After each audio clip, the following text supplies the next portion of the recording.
conforme o professor Scarlett falou, faltou debate prévio. Mas não pode faltar debate a essa altura. Até porque é um tema que nos aflige a todos.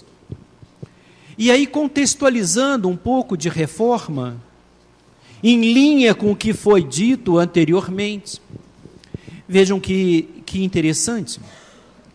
O direito processual do trabalho, eu passei a vida toda lutando pela unidade sistêmica do direito do trabalho processual. O processo do trabalho serve exclusivamente para atuar jurisdição trabalhista. Para outra coisa não serve. Precisamos, portanto, a partir desta certeza, nos alinharmos aos nossos valores, à nossa necessidade. E o que antes mesmo da reforma, já vínhamos verificando que o processo do trabalho, que prima pela simplicidade procedimental, já vinha há muito numa aproximação nem sempre vantajosa, aproximação com o processo civil. No que havia de mais arcaico, na rigidez, na solenidade, em valores incompatíveis com o nosso tempo. E vem um Código de Processo Civil e faz uma proposta muito bem delineada, digna de aplausos, para aproveitamento dos atos processuais. E aí eu ouvia com atenção meu ilustre antecessor a dizer e a apontar fatos em que, ora um lado, ora outro, se aproveitam impropriamente de espaços normativos para chancelar a falta de ética. E aí vem uma norma rígida, e vem uma norma que oferece elementos impróprios para dificultar o exercício do direito de ação. Vejam, mas a norma está posta, e é com ela que temos que conviver. Daí a conveniência, a oportunidade de se fazer um evento desse porte, de se chamar pessoas plurais, pessoas que vêm de lugares diferentes, que trazem experiências peculiares, para nos oferecer um olhar mais nítido. E como é que nós podemos nos servir desta lei que está posta. Vejam, então eu quero contextualizar isso, sabe? É muito importante que tenhamos em mente os princípios que regem o processo do trabalho. Gostemos mais deles. A jurisdição trabalhista é exclusiva mesmo. Então a gente não pode achar que o processo civil está mais estruturado e por isso é melhor, e por isso devemos usá-lo mais. Devemos sim fazer mais encontros, escrever mais, debater mais processo do trabalho, porque é ele que nos é útil. Eu falo por e para trabalhistas. E a essa altura estamos todos do mesmo lado. Vejam, se há pedidos, há provimentos que não são os melhores, que sejam eles sim corrigidos. E não que se generalize. A falta de ética é exceção, não é a regra. Vamos tratar, portanto, o que faz o legislador reformista? Ele trata a todos da mesma forma, como se fossem todos desleais.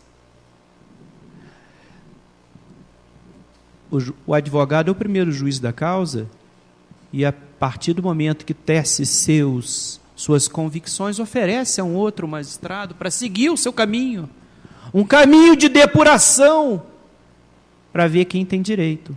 E o quanto de direito tem naquilo que foi pedido. É isso em síntese. Mas o meu tema, isso é para lhes contextualizar em que espaço vivemos.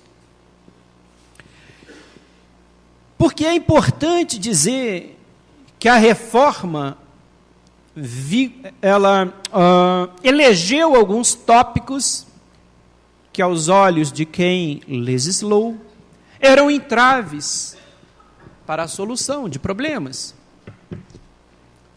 Só que, e especialmente na parte processual, a alteração pontual militou em desproveito da unidade do sistema, da integridade do processo, e criou algumas situações anômalas. E vamos a elas. O que me é proposto é lhes refletir compartilhadamente se é bom ou mal se rescindir um contrato de trabalho por acordo. Isso não é o pior da reforma. É o fato de realidade. As pessoas querem, empregado quer, empregador quer. Chega o ponto do fim, as relações são fadadas para uma delimitação no tempo. Elas vão chegar ao fim, de uma forma ou de outra. E quando essas pessoas querem o fim dessa relação, às vezes é com pressa, mas querem o máximo de direitos e vantagens dos dois lados. É natural que seja assim. Se fazia isso mediante fraude. Hoje a norma mais ciente contempla essa possibilidade de uma extinção do pacto por um comum acordo.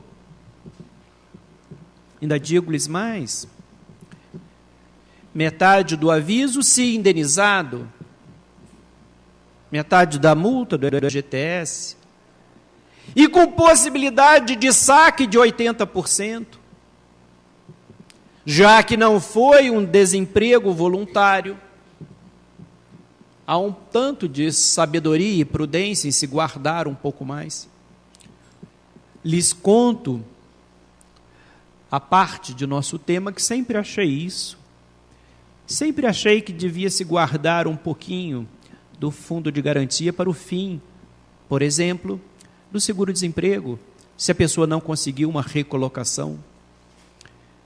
Não é excesso se o legislador for prudente, porque nem sempre a pessoa com salário já é uma luta, imagine sem salário.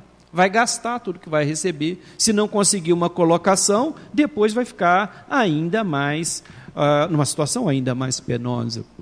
Mas, enfim, e aí fazendo um link com a outra parte, será que esse acordo que extingue o pacto laboral, ele precisa ser submetido à homologação judicial?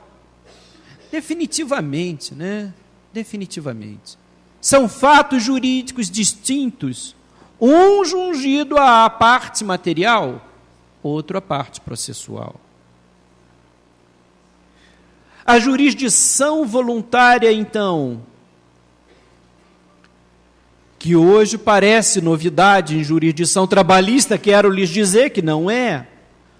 Ao tempo da opção pelo FGTS, o abandono do regime estabilitário, a Justiça do Trabalho no passado já fez isso. E agora vem normatizado como se novidade fosse. E os limites para isso. E um detalhe interessante, é uma opção das partes levar um ato que teria validade se praticado como um ato da vida civil trabalhista, um ato de quitação, um ato de pagamento, e vamos discutir o efeito dessa quitação, Não precisa. A rigor, ninguém precisa da chancela judicial. Mas a lei oferece essa possibilidade. Mas quando a lei oferece essa possibilidade, é uma possibilidade posta à disposição dos interessados, das partes. O juiz é um mero espectador, então? Não, não é, porque na medida em que você quer o pronunciamento judicial, e vamos tratar por que se quer, né? Já que não é necessário, que é por quê? Que é para dar segurança. E aí vem logo alguém dizer, mas enfim, ato de jurisdição voluntária é exequível? É apelável? Vamos retroceder para a gente acompanhar esse passo do processo de jurisdição voluntária. Diz a norma, precisa de advogado para ambas as partes.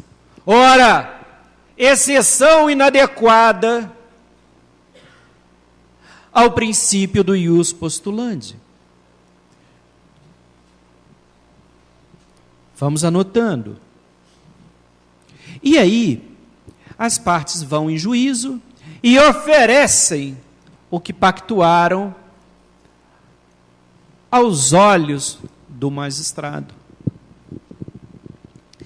E muitos de nós, voluntariosos, temos o hábito de intervir na vontade das pessoas. O acordo não está bom. Ora, não está bom para quem? Homologo nesses termos, não homologo naquele... Mas você não é parte. Excelência, desculpe, não é parte. Não é parte. Foi em juízo? Foi em juízo. Há de se submeter... O juiz estava lá. O princípio da jurisdição é o da inércia. O juiz não foi procurar ninguém. Foi lá? Foi lá. Então, foi lá, precisa apresentar um documento, precisa se fazer uma proposta ética. O juiz não vai poder intervir na vontade das pessoas. Não vai poder modificar a proposta do que é apresentado em juízo, não vai. Pode querer, pode ter vontade, mas não pode. Ele vai examinar, portanto, os elementos de validade daquela proposta que é apresentada. Atos de conformação ética do ato jurídico. Normatividade, Código Civil. Agentes capazes, objeto lícito. Lembram disso? Pois, é para usar. É para usar. Quem só decorou para fazer prova de direito civil, você é advogado trabalhista, nessa hora chora. Mas a Marte lhe socorre, vem alguém dizer, lembrar disso. Mas a gente, e por isso quero lhes mostrar também, cada dia mais, um direito integrado como deve estar. E é esta possibilidade que a norma oferece ao juiz. Na sua validação, tem a ver com a rigidez com o ato que se pretende praticar. Ele pode até dizer que não homologa. Isso pode. Mas homologar diferente do que é proposto, isso não pode. Deus me livre, professor Ricardo, dos juízes voluntariosos. Mas existe. Ah, Sua Excelência não se contém. Em vez de canetar o processo, põe em audiência. Aliás, essa expressão, professor, é só porque eu sou do tempo de processo de papel. Não vou esquecer disso. Nem quero. Gostava do processo de papel. O manuseava melhor. Eu e as traças adoramos um livro escrito. Às vezes as editoras me dão, tem uma oferta para o senhor, um livro eletrônico. Eu falei, obrigado. Ainda mais livro técnico. Se for para ler uma bobagem qualquer, você lê eletronicamente. Se for livro técnico, eu quero uma sensação que extrapola. Talvez a minha cognitividade eletrônica seja deficiente, mas que eu gosto de um livrinho de papel, gosto. Até processo. Eu quero lhes dizer que a compreensão, a apreensão daqueles fatos que estão postos no papel, para mim, era maior. A ponto de, confesso-lhes mais, às vezes chega uma questão mais complexa, eu peço para imprimir, só para sentir melhor.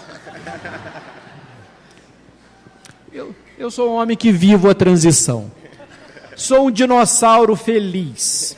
Não preciso me mostrar moderno porque estou conectado. Eu me conecto, mas com parcimônia.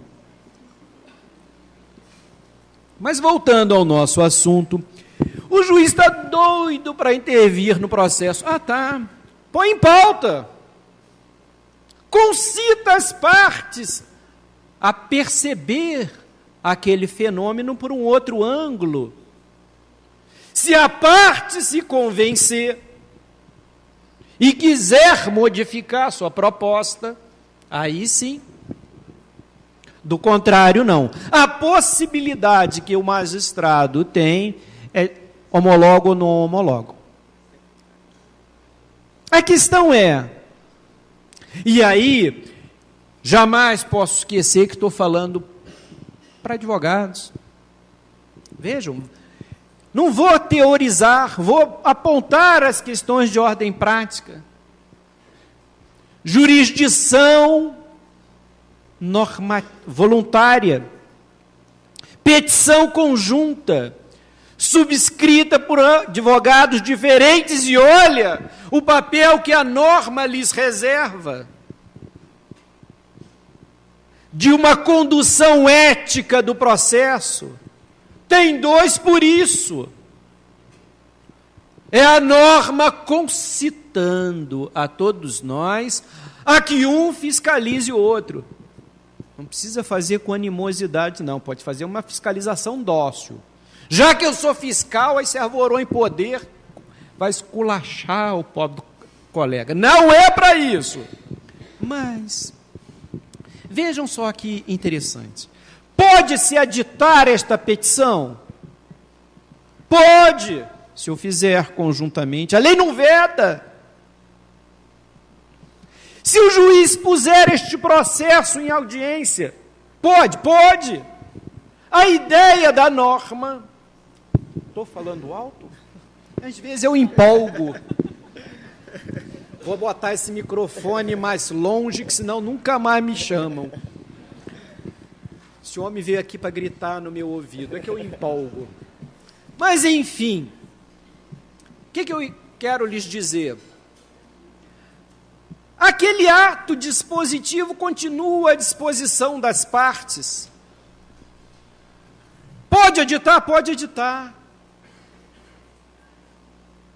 Juiz pode botar em audiência? Pode. Para quê? Pode botar em audiência para conferir a rigidez, conferir a manifestação livre, válida, eficiente, eficaz de vontade. Mas se põe em pauta um processo de jurisdição voluntária e uma das partes não vai, pode arquivar? Não pode. Pode dar revelia? Não pode. O juiz é só um espectador, então? Praticamente. Se isso ferir a suscetibilidade de alguns, vai ser uma coisa dramática, né?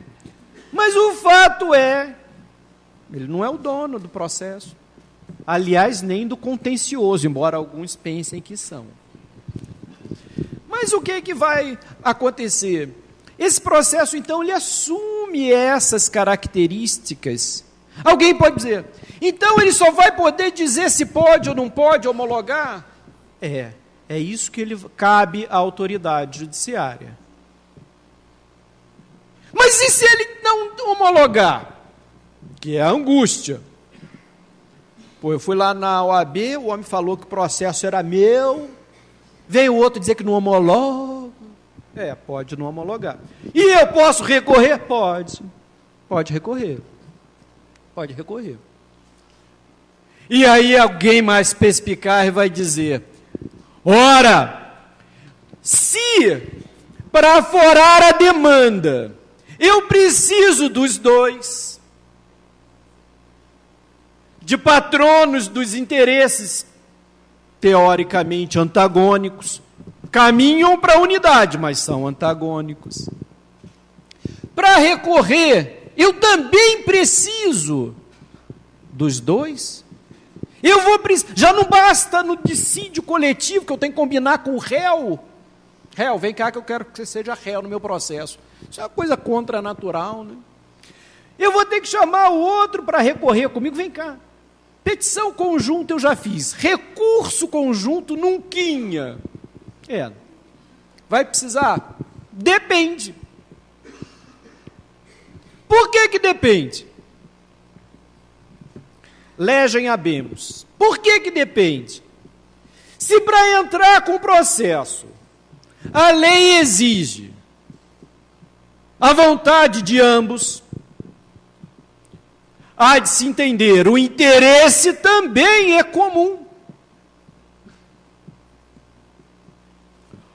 Quando o juiz não homologa, ele desatende ao interesse comum.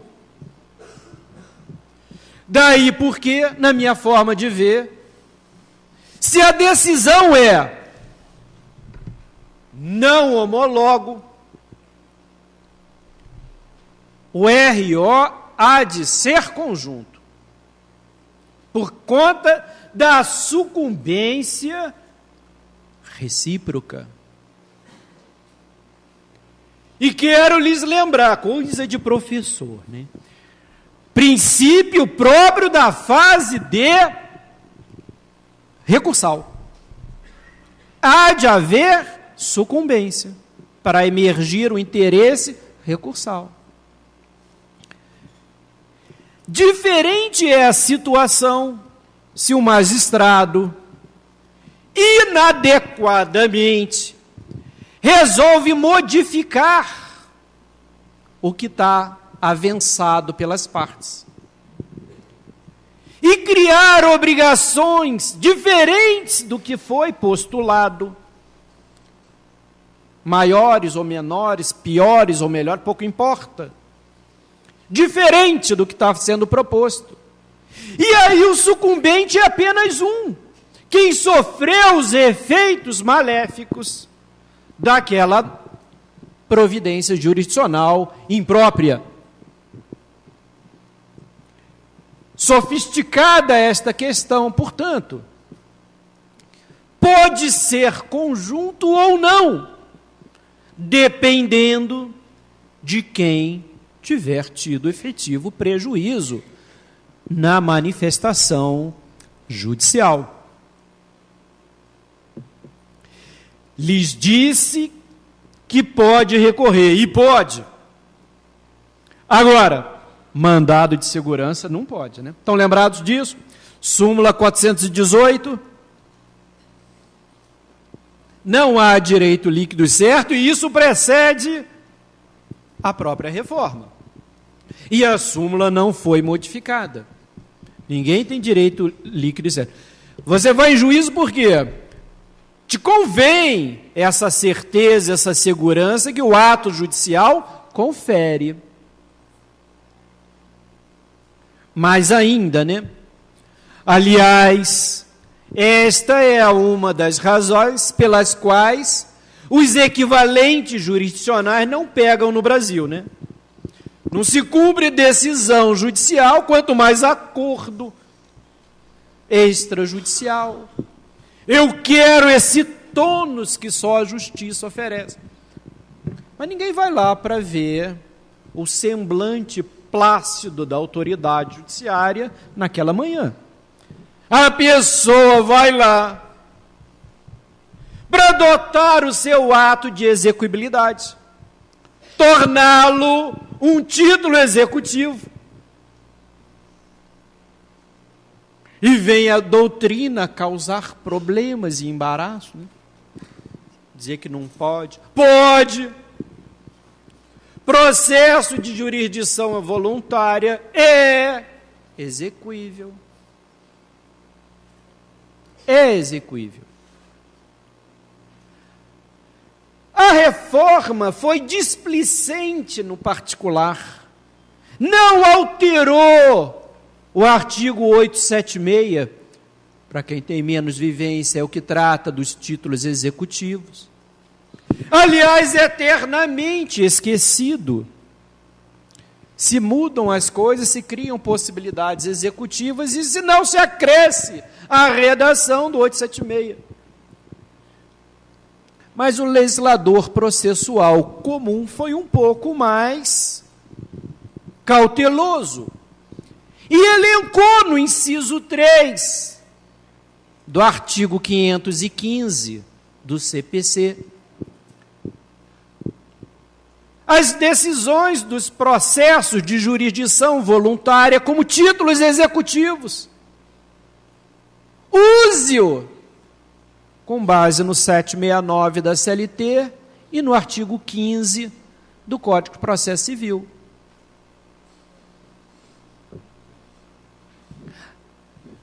Aliás, isso é uma coisa que dá raiva para novato, quando a pessoa que está falando sabe os números dos artigos de cor. Que homem nojento. Nem um PowerPoint para ajudar. Presta atenção, anota. Quando chegar em casa, no escritório, confere para ver se eu falei certo. Também vou ver. Ficou falando aquele número, não sabia qual é. Agora eu vou ver se sabe mesmo. Pode conferir. Pode conferir. Acabo de ver doutor Edson. Eu vi que o senhor foi homenageado. Eu não vim ontem, tive em sessão, mas eu vi que o senhor foi homenageado ontem. Patrono do evento. Meus parabéns. Me alio às homenagens.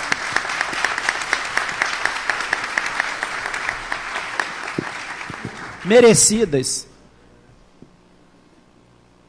Eu lhe vejo como a imagem da advocacia. O senhor é um dos protagonistas mesmo do direito do trabalho em Minas e no Brasil. Felicito a Amate pela homenagem que lhe rende e me peço licença para me irmanar a esta homenagem.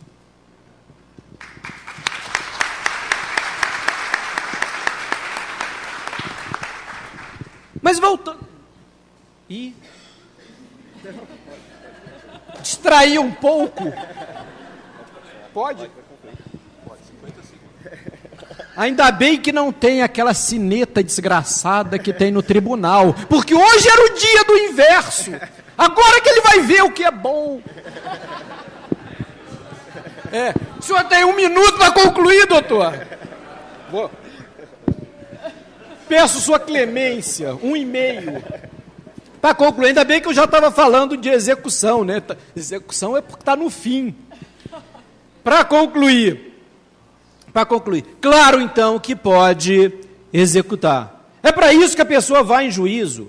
Pode executar, pode e deve, né? Precisamos, é claro, construir uma sociedade mais ética, que a gente não precise desse excesso de cautela para viver bem, para resolver as nossas questões. Mas o nosso estágio evolutivo, por hora, é esse. 2 cositas para terminar. Eu tinha muito mais a dizer, o tema é um tema de um artigo só, mas tem muito a dizer, conforme os senhores estão vendo. E olha que eu só pontuei as questões de ordem eminentemente prática. Não lhes falei dos aspectos teóricos que circundam o tema. Fica para uma outra vez, para uma outra visita. Precisamos mesmo tratar disso. Precisamos falar mais. E aí eu quero lhes lembrar alguns aspectos. Estou feliz em voltar depois de muito tempo à OAB, casa de onde provenho. Penso que não voltarei. Se não acabarem com a aposentadoria integral, de mim ficam livres. Mas venho com muito gosto. Nós que atuamos no magistério, interagimos muito mais com o advogado, porque sala de audiência é de um jeito, sala de sessão é de um jeito, mas sala dos professores é muito diferente. e a gente sabe melhor as agruras e angústias do outro. Precisamos ter mais encontros plurais, precisamos ter mais encontros compartilhados, né? Trabalhamos todos num só sentido, né? E precisamos nos aproximar, que se faltar intimidade, até no casal, quando falta intimidade, não dá certo, não vai ser na relação daqui. E para concluir, o senhor ainda está aí, né? Bem sentadinho. Vai perder o voo, não. Não, mas é porque sabe o quê? Estava esperando. Fez bem esperar, porque eu vou contar o resto do caos. O cara vem a Minas contar caos. É um homem ousado, só faltou dar receita de pão de queijo. Mas pula essa parte.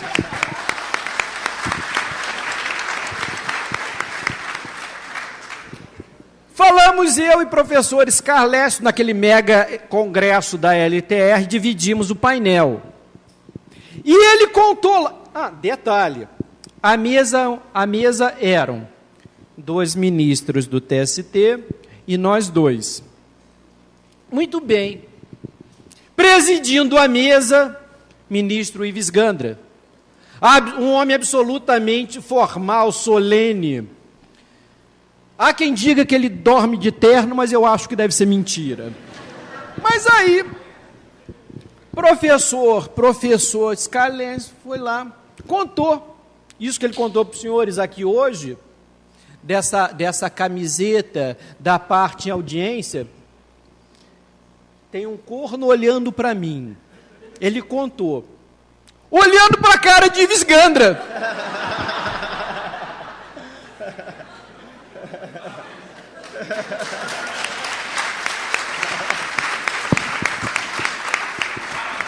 Eu disse baixinho no ouvido dele.